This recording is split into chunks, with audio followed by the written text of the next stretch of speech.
जितने भी Hellenistic schools of philosophy हैं, उनमें से सबसे ज़्यादा फेमस है स्टोइसिज्म। आज की दुनिया में ऐसे बहुत सारे लोग हैं जो स्टोइसिज्म फिलोसफी को फॉलो करते हैं अपनी लाइफ को इम्प्रूव करने के लिए और अपने काम को और बेहतर तरीके से करने के लिए। स्टोइसिज्म बहुत इंटरेस्टिंग और यूजफुल फिलोसफी है, लेकिन लोग इसे ठीक तरह से समझ नहीं पाए हैं।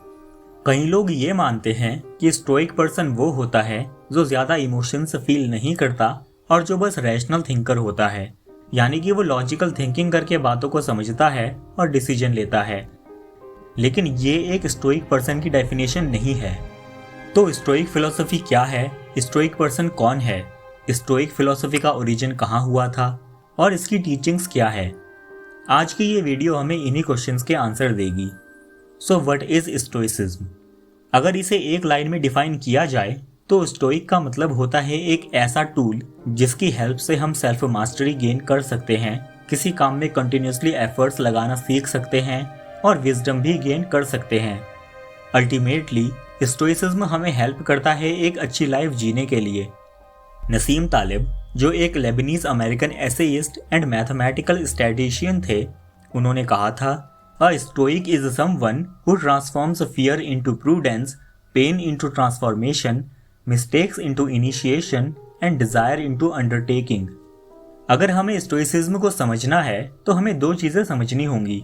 पहली ये कि स्टोइसिज्म कुछ एथिकल वैल्यूज़ है जिसकी हेल्प से हम एक हाई मोरल वैल्यू वाली लाइफ जी सकते हैं। स्टोइसिज्म हमें एक ऐसी स्टेट में लेके जाता है जिसमें हैप्पीनेस है, रेजिलियंस है और पीस ऑफ माइंड है।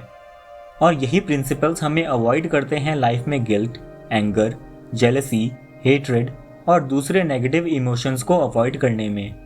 दूसरी चीज़ जो हमें समझनी है स्टोइसिज्म को ठीक तरह से समझने के लिए, वो ये है कि ये हमें कुछ सेट ऑफ प्रैक्टिसेस के बारे में बताता है जो हमें हेल्प करती है स्ट्रेस और नेगेटिव इमोशंस को कम करने के लिए by cultivating self awareness, discipline, wisdom and rationality. इसके साथ ही ये हमें हेल्प करती है नेचर के साथ अलाइनमेंट में आने के लिए। स्टोइक फिलोसफी का ओरिजिन हुआ था एंशिएंट ग्रीस में हेलेनिस्टिक पीरियड में अराउंड 300 BC। ये पीरियड अलेक्जेंडर द ग्रेट की डेथ के बाद स्टार्ट हुआ था और एंड हुआ था जब क्लियोपेट्रा और मार्क एंटोनी को ऑक्टावियन फोर्सेस ने हरा दिया था। स्टोइसिज्म का ओरिजिन एथेंस में हुआ था। ये वर्ड आया है एक ग्रीक वर्ड स्टोवा पोइकिले से, जिसका मतलब है पेंटेड पोर्च। स्टोइसिज्म के फाउंडर थे फिलोसोफर ज़ीनो ऑफ सीटियम, लेकिन दूसरे रिनाउंड पीपल जैसे कि सिनेका, फॉर्मर स्लेव एपिक्टेटस और रोमन एम्परर ऑरेलियस ने इसे प्रमोट किया और इस फिलोसफी में काफ़ी कुछ ऐड भी किया। Guiding principles of stoicism. Stoicism के 4 गाइडिंग प्रिंसिपल्स हैं। Number 1, wisdom. विजडम से यहाँ पर मतलब है हमारी एबिलिटी चीज़ों को ठीक और सही तरीके से समझने की। अपने जजमेंट में हमें बायस्ड नहीं होना चाहिए और हमें अपने पुराने बिलीव्स को साइड रखकर नए सिरे से सोचना चाहिए। नंबर 2, करेज। करेज होता है हमारी एबिलिटी हमेशा सही सोच के साथ आगे बढ़ने की जब हमारे ऊपर प्रेशर हो कि हम सही काम ना करें।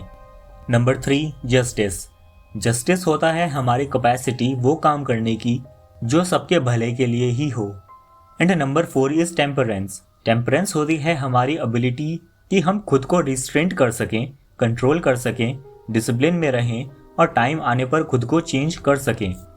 स्टोइक्स ये मानते हैं कि हमारे अंदर वर्च्यू होना एक अच्छी बात है, यानी कि हमारे अंदर हाई मोरल स्टैंडर्ड्स होना अच्छी बात है, और दूसरी तरफ हमें अंदर से वाइस होना एक बुरी बात है, यानी कि हमारे अंदर दोष होना, बुराई होना एक बुरी बात है। यानी कि हमें अपने आप को और अपने एक्शंस को हमेशा चेक कर चलना है कि हमारे अंदर वर्च्यू है या वाइस।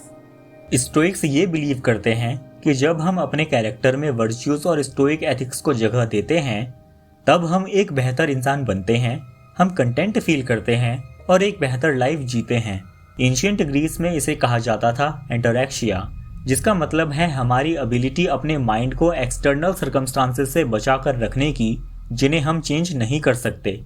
तो स्टोइसिज्म हमें सिखाती है ऐसी चीज़ों पे फोकस रखने के लिए जो हमारे कंट्रोल में है, जैसे कि हमारा character, thoughts, emotions and actions.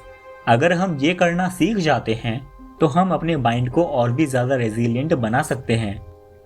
ये था स्टोइसिज्म का एक छोटा सा इंट्रोडक्शन। अपने आने वाली इस सीरीज की वीडियोस में हम स्टोइसिज्म को और ज़्यादा एक्सप्लोर करेंगे और देखेंगे कि इसको अपनी लाइफ में फॉलो करके हम अपनी लाइफ को कैसे बेहतर बना सकते हैं। So thank you all for watching the video and thank you for subscribing.